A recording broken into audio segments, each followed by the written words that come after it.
Hello. Today we will be going over Chapter 1 of Understanding Nutrition, and this chapter is a basic overview of nutrition, so you can get a good idea of a lot of the main topics we'll be covering in this course and some of the important things to first know about nutrition.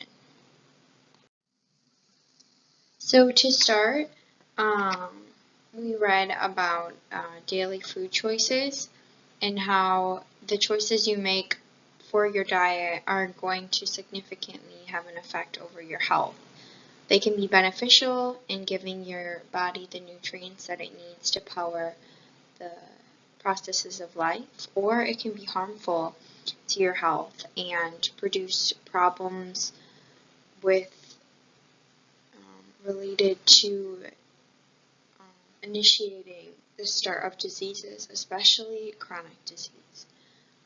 So we learned chronic diseases are diseases that are characterized by a slow progression and a long duration. They last a long time, and you can remember this because chronos means time.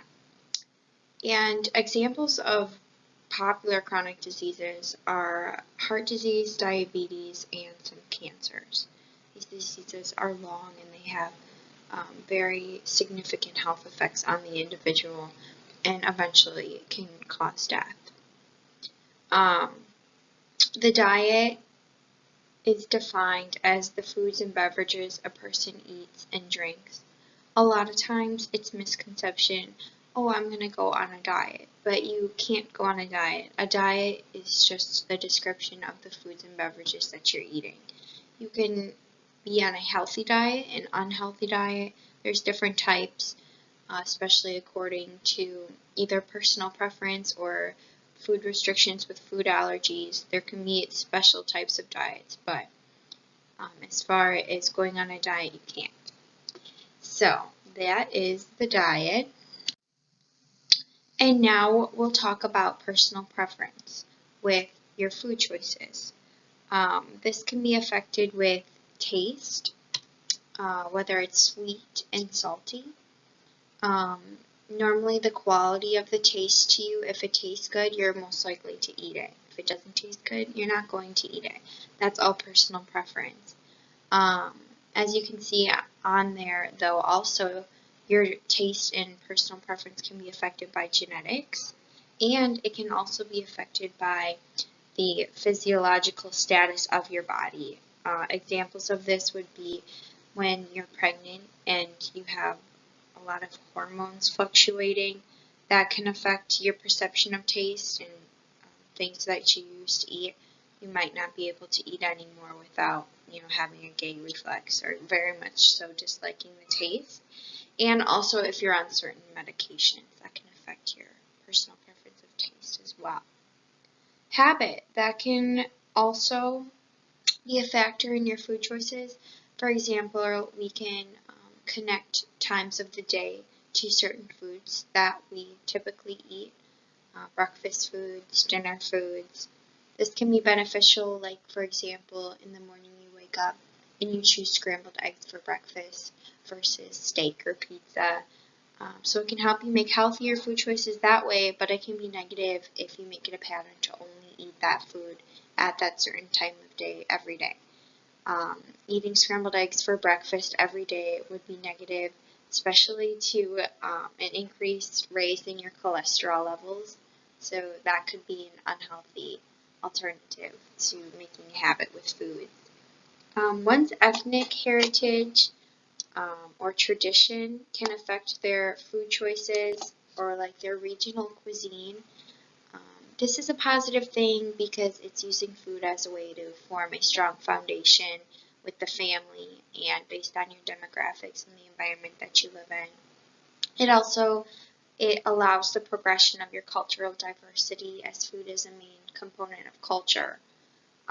However, some of the cultural food choices can be higher in sodium or very spicy or just have certain components of it that are unhealthy. So continually following that cultural food choice can be problematic if you do that very frequently and it continues to be, like for example, Chinese food is very high in sodium. Some of their options are. And so if you keep choosing to eat those, you're going to see problems from the high sodium. So just keeping that in mind. Social interaction, that can be very good because it's using food as a way to increase your communication with individuals. It's making you go out and communicate with others and develop relationships that maybe you necessarily wouldn't have started or tried to without the comfortability of being, sitting down and eating a meal. You're much more relaxed and much more likely to share ideas, perhaps, if you're meeting with a business or coworker, and it can just be a very easy way to increase your social connection skills. However, making food and drink a activity that becomes like a fixed behavioral pattern, this can be very problematic. For example, like meeting with your friends after work every day to go out for drinks. Something that's supposed to be moderate, like drinking alcohol, could become a everyday activity that leads to an overconsumption of alcohol as the weeks go on. And that would be very detrimental to your health. So you want to be careful of that. Marketing has a major influence on one's food choice. A lot of businesses are now going towards the healthier alternative. This is healthier, and using that as a way to attract more customers and depict your food choice. This is beneficial if the product is healthier, but sometimes the marketing people will take advantage of the gullibility of the consumers and the public's preference and say it's healthy even if it's not. So always follow through and check through that. And it's also negative because it shifts the view of how people view eating. A lot of times in marketing, more is better, so it makes you eat more food and more frequently than you typically would without it being advertised. Availability, convenience, and economy. This has a lot of benefits. With availability, it being inconvenient, it being right there, fast and convenient, easy to prep, and that can be very useful in busy schedules and raising kids and stuff like that. With economy, if the economic value is good, that would mean that you're getting it for a good cost and it's affordable. The contradictions with that are a lot of times the convenient foods are processed, which can mean that there's a lot of preservatives in them and not good for your health and very low in nutrients. And also with the economy part, just because it has a good economic value, it doesn't mean it's healthier. An example of this is like the dollar menu at McDonald's. Also, healthier foods that are not as available if they're out of season or they come produced and shipped in, those are going to be more expensive. So it can be perceived that eating more healthy is more expensive, and that's definitely a con because we want to eat more healthy no matter what. And lastly, if you have a positive and negative association with a food, it's normally from personal experience and it lasts you a very long time or throughout your entire life even. If you have a beneficial, happy experience with foods, you're most likely going to feel those emotions while you eat the food and eat that food more often.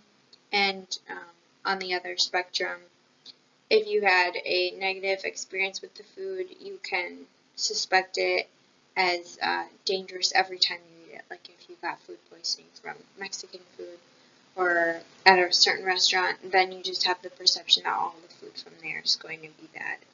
So that will affect your food choice as well. So emotions are a subtext of life experiences. They influence how food is perceived. Based depending on your emotional state, It can cause food to be a main focus or an extension of your behavior. You may choose to eat if you're in distress or if you're needing comfort. You choose food as that outlet. It can also be used as a psychological influence that affects your eating patterns, eating super late at night or whenever you feel these emotions. So it can lead to overeating and overconsumption even when you don't need the food. Your values, religious beliefs, environmental concerns, like with vegetarianism, or even like political beliefs, that can all influence the food choices that you decide to incorporate on an everyday basis. This is good because it can provide comfort and spirituality with your food choices if you follow them. But if the values aren't congruent with society, you're most likely going to face people that are against your values and furthermore against your food choices. A very out there example would be cannibalism, if someone valued that and considered it a food choice, because society does not agree with that. So that would be a negative food choice based on society. Body weight and image. If the food choices are based on sound nutritional, like evidence-based practice that this is healthy food, then the food is going to be beneficial to your body. But the consumer world that we live in today, a lot of fad practices are introduced and get very carried away with that it's healthy, it's good for you, but it's really not, and that would be a negative aspect of that food choice because it's really not healthy for you and helping you live a healthier lifestyle. And lastly, for food choice, if it's nutritional, if it has a lot of health benefits, a lot of people will choose their foods based on that. Whole foods are fresh foods that are not processed at all. Examples are going to be vegetables, legumes, fruits, seafood, meats, poultry, eggs, whole grains, nuts and seeds. But processed foods are the opposite. They have been intentionally changed with adding substances and processing it with a cooking method. And whether or not it's minimally processed or ultra processed will depend on how far the product has been changed, and then subsequently if it's okay for your health or negative and not good for you. The minimally processed foods, those are still provide an abundant, safe, convenient, affordable, and nutritious product. Examples would be frozen vegetables, fruit juices, smoked salmon, cheese, breads. But the ultra-processed foods are not going to be good for your health. They're going to be poor nutrient foods, typically very energy dense, like chips, soft drinks, fruit snacks, the toaster strudels, canned cheese. Those are all very processed foods, and they use like substances that you normally wouldn't eat by itself, like oils, fats, sugars. They use those substances and then take a minimally processed food and then process it even more, and adding more preservatives and additives to make it a very unhealthy food. Okay, so here we're going to discuss the nutrients that make up the categories. We have 6. Water, minerals, vitamins, protein, fat, and lipid. And nutrients are chemical substances that you obtain from your diet and the body uses for its energy, the materials that it needs in supporting growth and repairing tissues. They also have the ability to reduce certain diseases and there's organic and inorganic. Organic means alive, and all living things contain carbon. So when the nutrient is organic, it means that it contains carbon. Our first one here, water, is just made up of hydrogen and oxygen, so it's inorganic. Minerals are also inorganic, and they're also the simplest of the nutrients. Vitamins are organic because they contain carbon. And then here we have carbohydrates, proteins, lipids, also known as fats, which are all organic. Proteins also contain nitrogen, and lipids are going to be broken down into three categories: saturated, unsaturated, and trans fat, which is the very processed version of an unsaturated fat.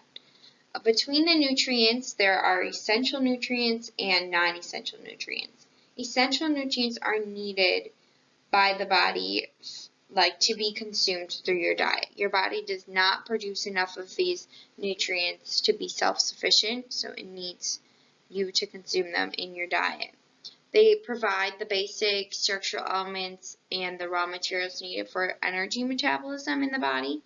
There are various factors that make it hard for one to consume all essential nutrients just by their diet. Age, genetics, the environment, or specific economical status that you have, and that makes daily supplements and vitamin and taking that come into use and play for your own health if you can't get it through your diet. It's recommended first through your diet to consume these essential nutrients. Non-essential nutrients are of equal importance to the function of your body, but not as equally important in consuming them in your diet, because your body is self-sufficient in providing for those nutrients, and it can control the supply and demand process on its own. And this just shows you how the body composition of a person, most of it is water. You're going to be 60% water, 18 to 21% fat in men, and 23 to 26% for young women. And then the rest is going to be those other nutrients that makes up the remainder of your body. Okay, here we have a breakdown of the nutrients, and we're depicting whether or not each nutrient yields energy or not. The macronutrients are going to be the ones that yield energy, and then micronutrients will not yield energy. So carbohydrates, you can see in the answer key, do yield energy. Vitamins do not. Protein do. Fat does. Minerals and water, they do not yield energy. Macronutrients provide energy as calories. Proteins and carbohydrates, they contain 4 calories per gram, while fat contains 9. And alcohol contains 7, but it's not considered a nutrient. And foods with low energy density are going to be aiding in that weight loss. And here's just a chart to view over everything that we talked about with the 6 classes of nutrients. Brief overview again. The carbohydrates, the lipids, proteins, and vitamins are organic, but of those 4, the top 3 are going to be the energy yielding and considered macronutrients. So energy in the body uses the macronutrients as we discussed, and what happens is when you consume one of those macronutrients, whether it's carbohydrate, fat, protein, normally it's a combination when you eat, those bonds between the nutrients are going to be broken, and the breaking of those bonds releases energy, and the body then decides what to do with that energy depending on its demand for energy at that time. It will either use the energy or store it for later. As we kind of discussed already, the macronutrients are going to be the raw materials for the body that they use for building tissues, maintaining and regulating the body activities, and also protein in particular acts to regulate digestion and energy metabolism. Okay, looking at the vitamins, there are 13 organic vitamins overall.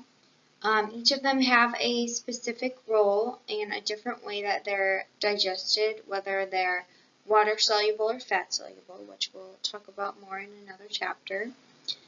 They facilitate in the energy release, and by that they are incorporated in almost all the bodily actions that work with releasing energy and using it in the body. They are also very susceptible to being altered or destroyed because they're heat sensitive, light sensitive, and chemically sensitive. Minerals in water. So remember, minerals are inorganic. There are 16 of them, and they are needed in small amounts by the body for good health. And water is an indispensable and essential nutrient. Remember that. Minerals are inorganic elements, and vitamins are also essential too. Remember that from the last slide. And there are some minerals that can be potentially dangerous, such as lead. They can easily leach into water when they're cooked, and a lot of minerals and vitamins, when you perhaps microwave a vegetable, a lot of those nutrients can come out from cooking it. So a lot of health conscious consumers will lean more towards eating the whole foods raw, because that is the most optimal way to get all of the vitamins and minerals from them. So the science of nutrition is growing very rapidly. It comes from several other sciences: biology, biochemistry, physiology, and those researchers that are gaining knowledge on nutrition are using something called nutritional genomics, which is the science of how nutrients affect the activities of genes. More specifically, that's going to be called nutrigenomics. But then also looking at how genes affect the activities of nutrients, and that's nutrigenetics. With conducting research, scientists follow a protocol called the scientific method, and this is the process that they use for carrying out peer-reviewed, evaluated, and official research. There is such thing as an anecdote, and that's when someone gives a personal testimony or experience that is not considered reliable scientific information, but happened to them. Like perhaps, oh, I took this and it made me feel a lot better. Just because it happened to them and it's like a personal experience, it cannot be counted as scientifically proven or evidence. That's just called an anecdote. However, when it does follow the scientific method, it's considered real research, and the research studies will use controls, sample sizes, placebos, and some experiments will be blind or double blind. So controls are a group of individuals divided from the experimental group that are not affected in any way by the experimental factor.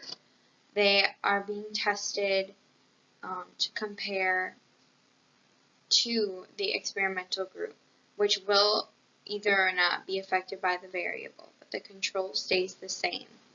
And normally the groups of people are picked randomly. So the act of randomization is when the participants are selected, and this creates the best control. It prevents bias, and it may be by flipping a coin or some other way of randomized selection, but that's how the controls are selected. And the control group is the group that uses a placebo. It's ideal for them too, while the experimental group actually then receives the treatment or whatever variable is being tested. Placebos are harmless medications that don't have the active treatment, but it ensures that both groups, the control group and the experimental group, are expecting the same outcome because, in their minds, they're taking the treatment as well. Sample sizes, it's better to have a larger sample size to ensure that perhaps like one fluke or participant that had an extreme rare case doesn't throw off the entire data. So for double-blind experiments, neither the subjects nor the researcher knows which group is the control and which group is the experiment. The subject groups are not revealed until after all the data is analyzed and the experiment is done. Blind experiments are just when the participants don't know. Double-blind is when the participants and the researchers don't know. So this is a diagram of the scientific method. As you can see, research generates new questions, not final answers, and so then most of the time the sequence begins anew at the start of the top. And so then we can come to the conclusion that research carries out in a cycle and is always happening. There's always more information and knowledge to acquire and gain.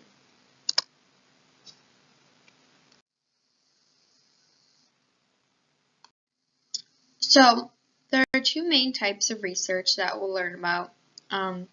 Epidemiological studies.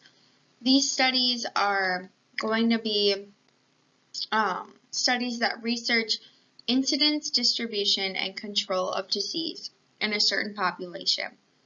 The pros to this study are that it narrows down the list of possible causes of the disease, and it also raises questions that provoke more progressive research to occur. But the cons of this is that the variables that influence the development or the prevention of the disease, they cannot be controlled. And because of this, cause and effect cannot be proven with these studies. There are three types: the cross-sectional, case control, or cohort studies. The cross-sectional is when the quantity and types of food that a specific group or population eats is researched, and then their counteractive status of health that they hold. For example, with the Mediterranean diet, in that area the people are studied, and in their diets it's found that they consume more wine, more olive oil, and in effect with their health they as a group have lower incidences of heart disease. And so this can help identify possible influential factors of heart disease or preventative ways to prevent heart disease. With case control, this compares the people who do have a certain condition to those who don't. As you can see in the picture, that is someone with goiter, and the people with goiter lack iodine in their diet. So then that is linking iodine as a preventative to the disease goiter. And lastly, cohort studies. That is going to be data analyzed from a selected group of people, which is also known as a cohort, and it's going to be over an interval of time. So as you can see, this was taken from a town in Massachusetts, and it was people studied over several decades, and they found that as the increase in blood cholesterol levels increased in the people from their diet, the risk of heart attacks also increased because more heart attacks occurred. So with the other type of research is experimental studies, and these test the cause and effect relationships between variables. They aim for disease treatment or causes with nutrition. This includes, as you can see, either laboratory-based animal studies, laboratory-based vitro studies, or human intervention trials. Now, the lab-based studies are with animals, focused with changing animals' diets, and it gives or takes away a specific nutrient and then observes the changes from that. In this example, some mice were fed high-fat diets, and it was found that they eat less food than the mice with a lower fat diet. So in the end, the mice with the lower fat diet were eating more food. So in the end, they were eating the same amount of calories, but one diet was higher in fat than the other.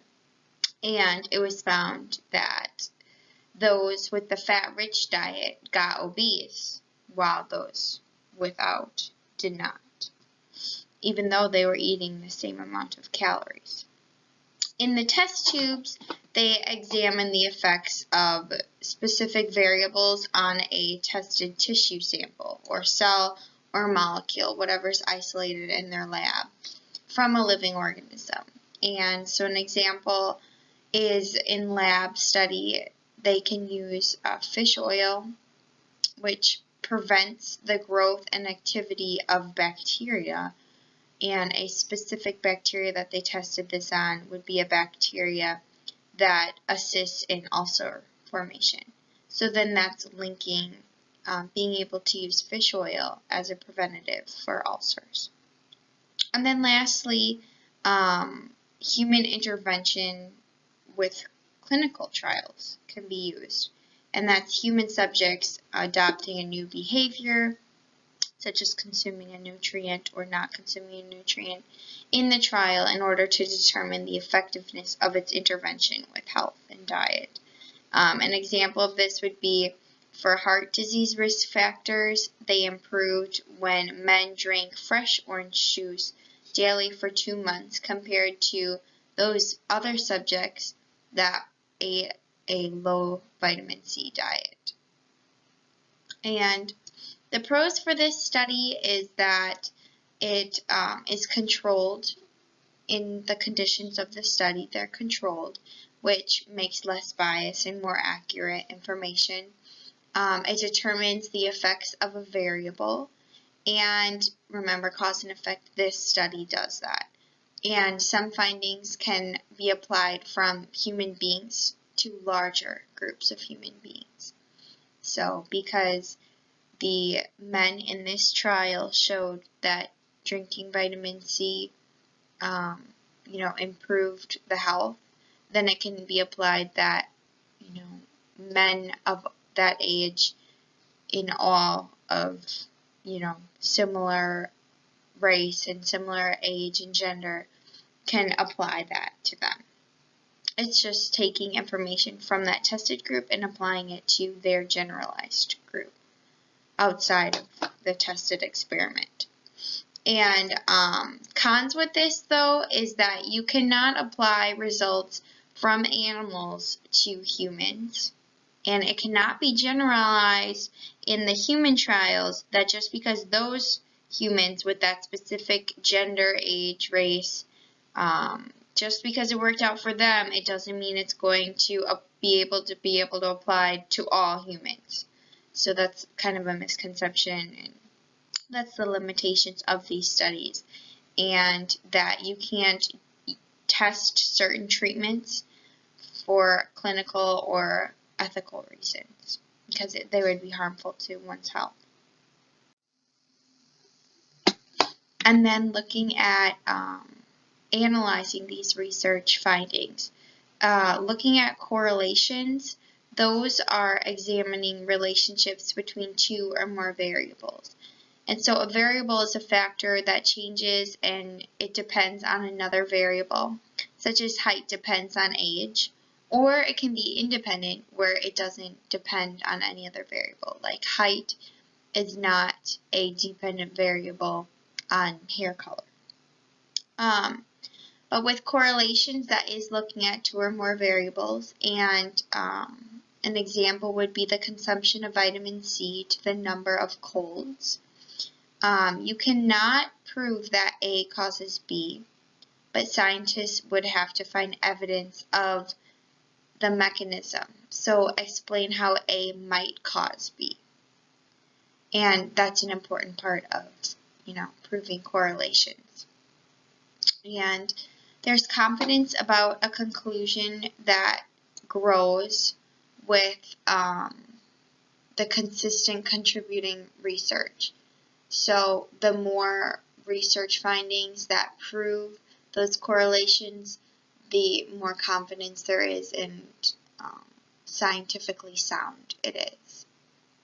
And it's important to note that positive correlation is when both of the variables, they both react the same way. They both increase. And this doesn't mean, or they both decrease. This doesn't mean that that's the desired income for those variables to increase or decrease. It just means that they're both doing the same. Negative correlation is when one variable, perhaps goes up and the other variable goes down. It's when they go opposite directions. That's negative correlation. Or there could be no correlation with the research. And then cautious interpretations and conclusions. As I said, more confidence grows when more research is consistent, but you also have to be cautious when applying conclusions from one study of group of people to another. Even though there's confidence in the research that says a diet high in fruit and vegetables can prevent one type of cancer, it doesn't mean it's going to prevent all of them. And so you have to use keywords like may and some, so that you're protecting yourself and your your confidence in your research, so that it can't be held against you in the long run if there's problems with it because of furthering education and knowledge of the research. And so this would be just something to test. As ice cream sales increase, so do number of shark attacks. This would be an example of B, correlation. And that is because it's describing how in a relationship of 2 different variables is associated. And in this case, they're both increasing. So because they're both going the same way, they show a positive correlation. And then with research, with publishing it, it goes through a peer review process. And so the peer review is a board of reviewers. The scientists are rigorously evaluating the study to make sure that it follows the scientific method like we talked about. And it critiques the study's hypothesis, its methodology, its statistical significance, and the conclusions of that study. And it also is supposed to note the funding source of that study to make sure that there isn't any bias going on with corporations paying for certain results in order to support their product. So overall, the peer review, it assesses the research validity prior to the publication. Validity is the conclusions that are well supported by evidence. And the review articles are good for giving helpful scientific overviews of nutrition topics. And so one good source for finding peer-reviewed scholarly journals is the nutrition reviews. And in either review, it could be a systemic review or a meta-analysis review. And so a systemic review is going to provide a qualitative summary of the evidence. And this takes a more critical and integrative approach at the summarized evidence gathered together into showing a concise review of that. Whereas the meta-analysis, that's going to provide a quantitative summary, and that's going to be objective and statistical, and uses numbers to conclude the research findings. And they're going to be confirmed or disproved through replication and reanalysis. And the more research that is done in that area to support their data is going to contribute to that analysis. So it really helps when research is come together to support each other, because that makes it more evidence and scientifically sound. And so here's an activity to go over the parts of a research article. As you can see, the discussion is going to draw tentative conclusions and links back to the purpose of the study. And then the introduction, it has the purpose and comprehensive summary of a relevant research. And the results, those are going to include tables, figures, and findings. The abstract, that is going to be like a brief overview of that study and what was all from it. And then the methodology, that is going to be like the design and the subjects and the procedures used in that research. And then lastly, the references, that is going to be the list of the relevant studies that they used, to help propose their study or to build off of, or that supports their research findings. Okay, and for dietary reference intakes, so there are standards for energy and nutrients and other dietary components that are made by different organizations in order to aid consumers in having the best nutrition and consuming what they need for their body. And the DRI is a collaborative group between the United States and Canada, and it makes recommendations for healthy people. But these recommendations are applied to, most of the population. It doesn't necessarily mean that these recommendations are good for all individuals, because there are specific groups that have certain diseases that would require an increase or a decrease in their nutrient needs. And the DRIs are useful in planning and assessing diets. And so we're going to talk about the types of DRIs, and there are 4 main types of DRIs. And that's going to be the EAR, the Estimated Average Requirements, the RDA, the Recommended Dietary Allowance, the AI, the Adequate Intake, and the UL, but it's really Tolerable Upper Intake Level. And so this here goes over some of the things that I'm going to teach you. So this is just to check yourself that you learned what you need to.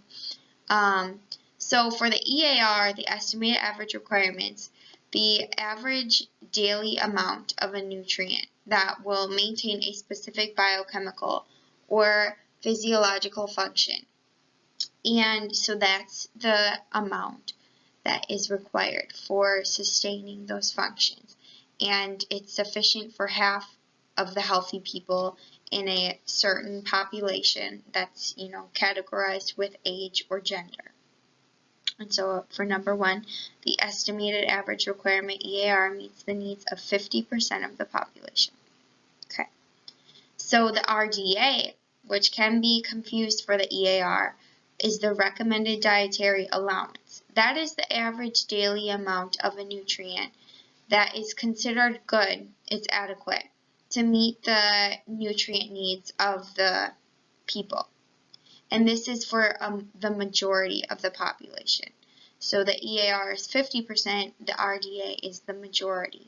And it's what's used for setting goals for individuals on dietary intake. Now the AI is the average daily amount of a nutrient that appears sufficient in order to, maintain the criteria. And the AI is used when RDA cannot be determined through science. So they're similar, but the AI is used when the RDA isn't provided due to insufficient scientific evidence, and they can't establish an RDA with that. And then lastly, the UL. That is going to be the max daily amount of a nutrient that is safe for most healthy people. Going beyond this is going to deal with toxicity, and that above this level the nutrient becomes toxic and can, risk of adverse health effects from over-consuming that nutrient. So in number 2, the tolerable upper intake levels UL protects against toxicity. And then for 3, the RDA meets the needs of most people. Remember how EAR is 50%, RDA is most. And then for 4, the adequate intake is when there isn't enough evidence to establish the RDA, and it is used instead of the RDA. So for there isn't enough evidence to establish an EAR, which then the RDA is made off of. So then, furthermore, it is used instead of the RDA. Yeah. And then lastly, the RDA will always be set above the EAR because it's going to meet a majority of the population, not just the minimum requirement that meets 50%. It's going to meet the majority, so it's going to be above the EAR. And so here is a chart that just further explains that. And some people require only a small amount of nutrient X, whereas some require a lot. But most people are going to fall somewhere in the middle. So small amounts are greater than the daily requirement, do not harm, whereas amounts less than the requirement may lead to health problems like nutrient deficiencies, less than the requirement. And this will lead to a decline in the nutrient storage and then lead to poor health and deficiency symptoms. So that's why the RDA is, mostly used for creating diets and suggesting the intakes for each nutrient, because the RDA is going to meet the needs of the majority of the population by being greater. It meets the needs of A, B, and C people, whereas the EAR is in the middle, but it doesn't necessarily meet those needs for everyone. So, because it's the minimum requirement. Okay. So looking at this, the AI for a given nutrient represents a point that lies within a range of appropriate and reasonable intakes between toxicity and deficiency. And both of these recommendations are high enough to provide reserves in times of short-term dietary inadequacies, but it's not too high to be past the UL and the toxic level. And the nutrient intakes then are above or below the range, may be equally harmful. So that's going to be your accurate view of nutrient intakes. And so now, how do we use information about recommended levels to establish energy recommendations? So the EER, that takes into consideration not only those recommended levels, but also the BMI of the person with the age, gender, weight, and height, and then their level of activity. And as of right now, there are no upper level EERs, because there isn't any amount of excess energy will result in weight gain. But there's no upper level because there hasn't been any determination of too much energy. There hasn't been any determination of, people using too much energy, working out too much, as long as they supply their needs by their physical activity. There is no upper level with that. And so here's an activity just to go over the AMDR. That's going to be the acceptable macronutrient distribution ranges, and that divides up with the macronutrient classifications, carbohydrates, proteins, and fats, what percentage is appropriate for your overall diet. And for carbohydrates, you want to be 45 to 65. For fat, 20 to 35. And then for protein, 10 to 35% of your calories coming from this specific nutrient. Okay, so using those nutrient recommendations, the estimates apply to healthy people. Like I said, there is individual variation in nutritional needs with athletes, training individuals, and genetics. And sometimes those will be adjusted based on, their medical problems or malnourishment or the other conditions. With recommendations, there's not minimum levels or optimal levels. It's just, recommended for the overall population for health. And the goal is to be met through foods. That's a big thing. Using those dietary supplements to meet nutrient goals can raise a risk of toxicity, because a lot of times if the daily supplement isn't correct in its proportion, it can be giving you way too much of that vitamin for the body to even sufficiently use it and for it to be helping, because too much of a good thing is a bad thing. So it's difficult to meet every recommendation every single day for each essential nutrient. The risk of deficiency or overdose varies for each nutrient, and it will take different amounts of times to start experiencing side effects from over-consuming or being deficient in a vitamin. Most nutrients, like thiamine and vitamin C, those will produce symptoms of a deficiency within a few days or weeks, so rather quickly. But others, like vitamin A and B12, they'll take months or years even before they start showing that there is a deficiency in the body. But yeah, and the different categories of the DRIs, the 4 that we talked about, each is used in a different way with a unique purpose. So as I said, the RDA is what we use for setting goals for individuals with what they want to consume in their everyday diet. The EAR, the one that reached the 50% because it was like the required level, those then can be used in developing nutrition programs for larger groups, like a school program or the military, just because that's like the limited required amount, and they want to make sure that large groups are at most receiving what they need. And then the UL, that's used to warn for risks of toxicity, especially with those dietary supplements.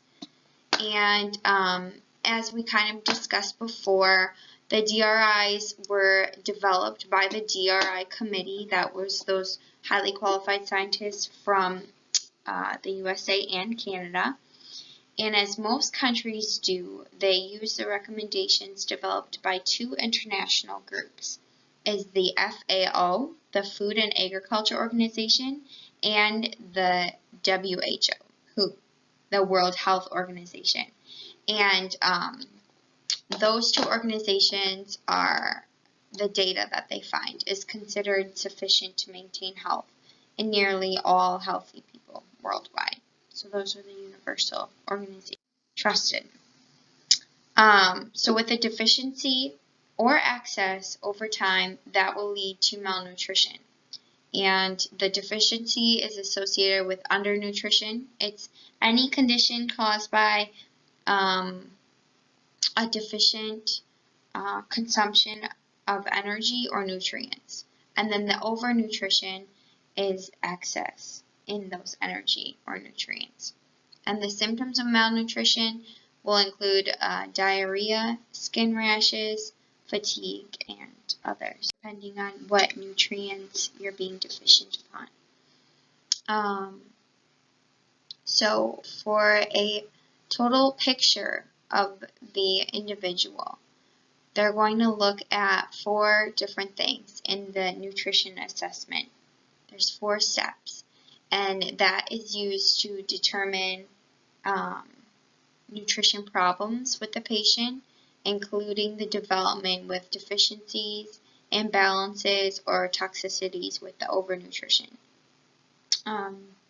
So for the historical information, it uses health status and socioeconomic status, the drug use of that patient, and their diet. What are they consuming? Whether it's over several days, the periods of time that they test and analyze will differ depending on the type of assessment that they're trying to give. So overall, the historical information is going to show diseases that interferes with the person's ability to eat nutrients or use them. The family history could be incorporated because it's worth noting for major diseases that run in the family that have genetic tendencies. With the economic circumstance, it's important for showing whether or not that person has the financial capabilities of buying food and preparing them in a kitchen with the right kitchenettes and being able to provide for themselves. And then social factors, whether they're married, their ethnic background, and their level of education, those can all influence food choice and then furthermore their nutrition status. With the drug history, it includes over-the-counter prescription and prescribed drugs.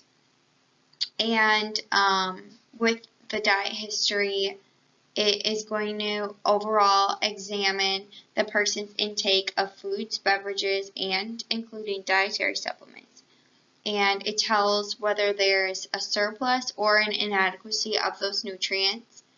And like I said before, the data for that diet history can be collected with a 24-hour recall, a 3-day recall, or a week or more recall. And it's just where they ask what foods the person typically eats and how much of each. And it's important to include portion sizes. And it uses, normally the dietitian will use a diet analysis program on the computer, or it can manually use different tools like the food patterns developed by USDA or the dietary guidelines in order to calculate the amounts of nutrients that they're getting in their diet. And then from that, they can make a best determination of whether or not they're malnourished in a certain area that they see lacking by analyzing their diet. The anthropometric measurements, that's going to include height and weight, and it's used to identify trends with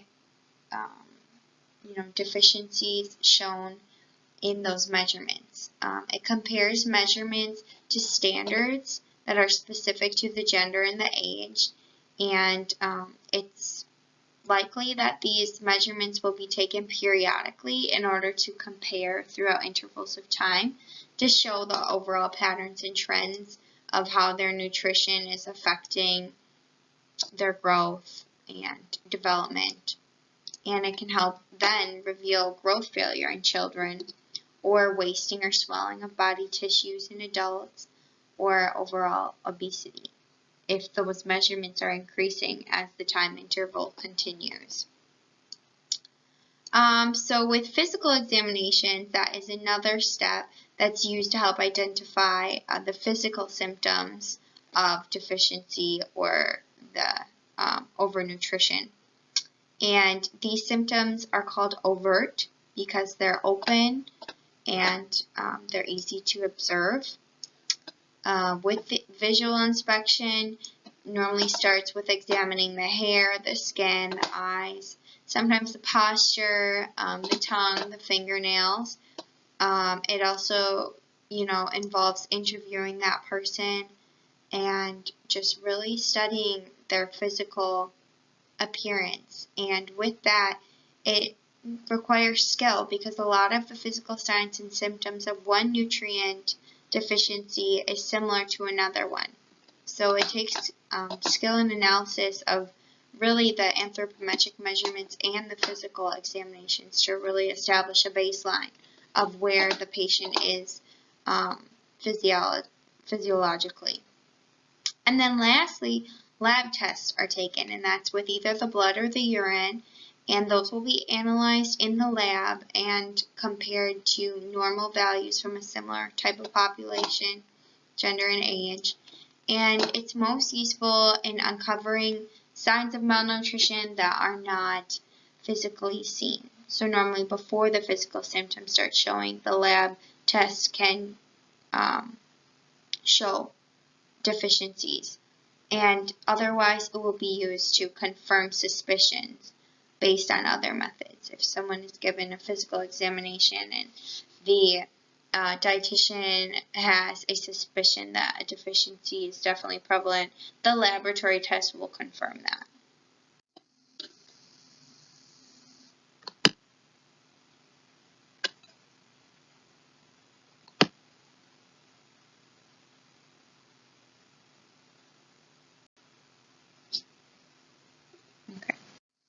So as there are nutrition assessments of individuals, there's also nutrition assessments of populations. And a national nutrition survey will give one survey that collects data on the food types and the amounts that the population consumes, and then another will collect the anthropometric data about the people. And the data is then given to various agencies to create national health goals. And, they want to gather information about the population's dietary, nutritional, and the related health statuses. And the data then provides information on several nutrition-related conditions that can be linked with the growth retardation, heart disease, nutrient deficiencies, like an oversample of high-risk groups, low-income families, pregnant women, adolescents, the elderly. And then further, so then those health goals are produced. And Healthy People Program is a national public health initiative under the U.S. Department of Health and Human Services that identifies the most significant and preventable threats to health and then focuses their efforts to eliminate those threats. And with setting goals for the nation, it then sets the priorities and guides policies to increase the quality of life in the specific population, then the country's overall lifeline. And it sets the goals for improving the nation's health for the next 10 years. And so the national trends are then thrown together and analyzed in order to show just the things that are occurring that are producing these effects of health and whether health is improving or declining among the population of that nation. And so for the U.S., in the 2010, they found that there was an increase in their portion sizes, in more energy-dense foods. They were eating out more, and All of this led to the increase of overweight and obesity shown among their population. And in addition, more results from that were the blood cholesterol levels were reduced, which was a goal of the National Healthy People Program. But sometimes goals aren't met, like there was no progress with more consumption of fruits and vegetables and whole grains among the population, and there was no increase in physical activity. So for diet and health, obviously food has a major role in health, and it's vital, especially with being associated to increasing the risk of chronic diseases through unhealthy diet. And 7 out of 10 deaths in the United States occur due to chronic diseases. And although world hunger and nutrient deficiency diseases still pose a major health threat in developing countries, chronic diseases are being associated with energy and nutrient excesses, and now it's an epidemic in developing countries as well, where now overall 3 out of 5 deaths worldwide are from a chronic disease. And this arises from multiple factors over the many years that are shown in these studies, with behaviors and choosing diet as being linked to those diseases. There's 85% of U.S. healthcare costs, and there's multiple factors over the years that just keep adding to chronic diseases, and diet being one of the main risk factors, depending if the diet are unhealthy. So this table is showing you the leading causes of death in the United States. And the leading cause is heart disease, then cancer, and then they're bolded when they have a relationship with diet. And as you can see, the top 2 are related with diet for sure. And then the strokes and the diabetes mellitus is also. So for risk factors, a factor is the likelihood of developing that chronic disease when it's present and when it increases. And with more risk factors, there's a greater chance of developing that disease. Counteractively, with fewer risk factors, there's a better chance of good health and preventing from developing that disease. With early intervention, that's going to be the most effective, because those risk factors will likely continue throughout life if no intervention takes place. With that, so risk factors persist over time, and they can worsen when not intervened with. That factor can cause even more damage. They also tend to cluster. For example, with obesity, if one is physically inactive, they're also prone to have high blood pressure and high blood cholesterol levels. And those are all associated with developing heart disease. They act synergistically together.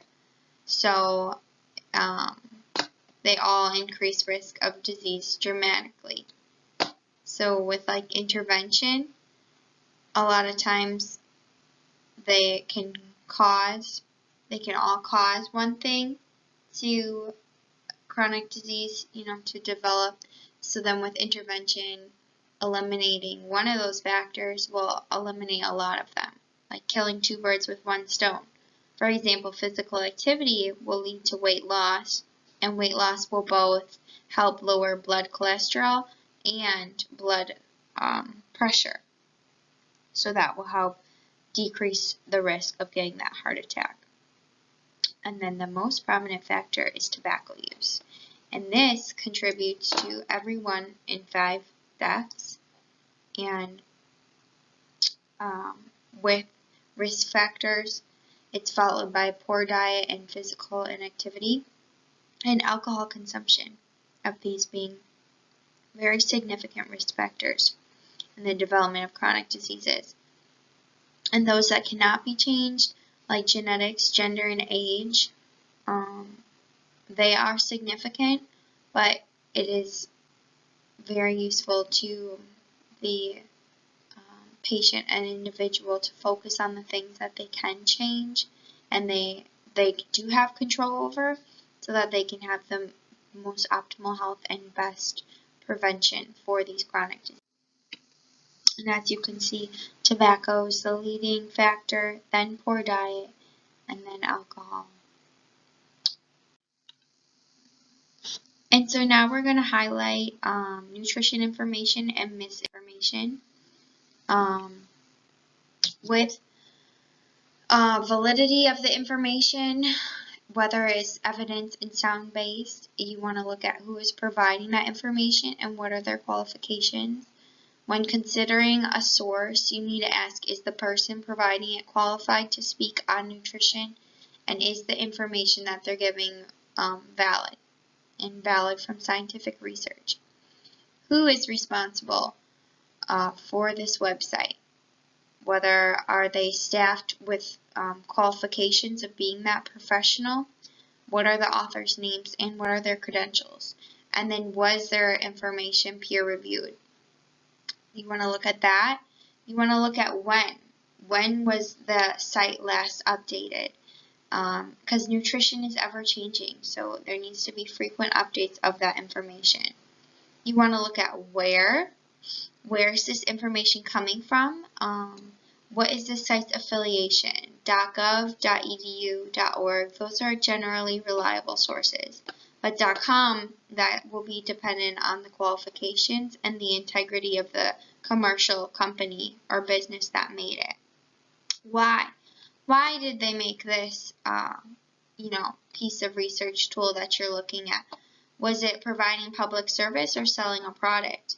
And then what money could be incorporated from a corporation or something to make that information bias and support their product, even if it's not necessarily true. And then lastly, what? What is the message? Is it in line with other reliable sources, and it doesn't contradict with common knowledge, and it provides links to offer sources that also support what it's showing. With the internet, like I said, there's no guarantee with the information that it's providing, and so you need to evaluate those websites. And very trusted websites would be the U.S. National Library of Medicine. The news is also another varied place to get nutrition, information from. The news is often lopsided, with telling a quick story and missing many of the important details and not presenting all the details or results to make a balanced show of the information and, expert opinions. The reports are not thorough. Most of the time they're really hungry for the latest news and they're too quick to share the science. It's very premature research that hasn't been carefully interpreted or replicated, and possibly not even peer-reviewed. So they report findings from single new research, but there aren't any other research to confirm with it, and that can be problematic. And they can twist inconclusive findings to make more of a meaningful story, and so that can be very misleading as well. And when the conclusion of a study, it must be presented cautiously and in the context with other research findings in order for it to be valid. And so with the nutrition experts, you want to make sure that the information you're looking at is by a qualified person. And physicians and other healthcare professionals, they had limited nutrition training. The most trusted source is going to be the registered dietitian, RD, also known as RDN, registered dietitian nutritionist. And they are specialized in clinical nutrition, makes them, they are specialized with the terms and standards by the Academy of Nutrition and Dietetics. They have to earn an undergrad of 60 credit hours in nutrition, food science. They complete a year's clinical internship. They pass a national exam called the RD exam, and they maintain up-to-date knowledge with their registration through seminars, research projects, taking courses, and then many of the states even go further with registration, certification, and license variances. There's also DTR, which is a dietetic technician, and they also had to pass a national examination, and then they work under a registered dietitian, so they are certified. But you know, there's going to be other names like certified nutritionist, nutritional consultant, or therapist, and they lack the credentials of the RDN and don't, you know, they can't be fully qualified. There's specialization in clinical nutrition, which makes them qualified to speak on the subject, but they have little experience with like developing diet plans and providing diet instructions for their clients. So the RDNs are the most trusted. And then with credentials, the lowest level of education that the RDN can get is a bachelor's degree from an accredited college or university. There are fake nutritionists that take only a 6-month course, or they sell certificates to anyone who pays the fee online. There's also fake nutrition degrees from, and they say accredited schools or programs, but they're really phony accrediting agencies. So the DOE, the U.S. Department of Education, that is the trusted accreditation organization that approves of the accredited nutrition programs. But there are also problems with diploma mills and over online fraudulent businesses that operate through the internet and make it very easy to acquire like false degrees and credentials. So it's important to know the qualifications of the people who provide the nutritional information to determine if that information is going to be helpful or even harmful. So don't be afraid to ask for their credentials, and there's a lot of difficulty in regulating this with the internet. It has made fraudulent and illegal sales of medical products very easy. You know, supplements, oh, this is approved, but it's really not. And finding person responsible for the particular website is not always possible to put an end to it. So you have to beware of the buyer. And so lastly, look for these red flags of nutrition quackery. With the satisfaction guaranteed, they may make generous promises, but they won't always follow through with them, you know, and quick, easy fixes, or natural, or one product does it all, time-tested or newfound treatment, paranoid accusations, personal testimonies, meaningless medical jargon.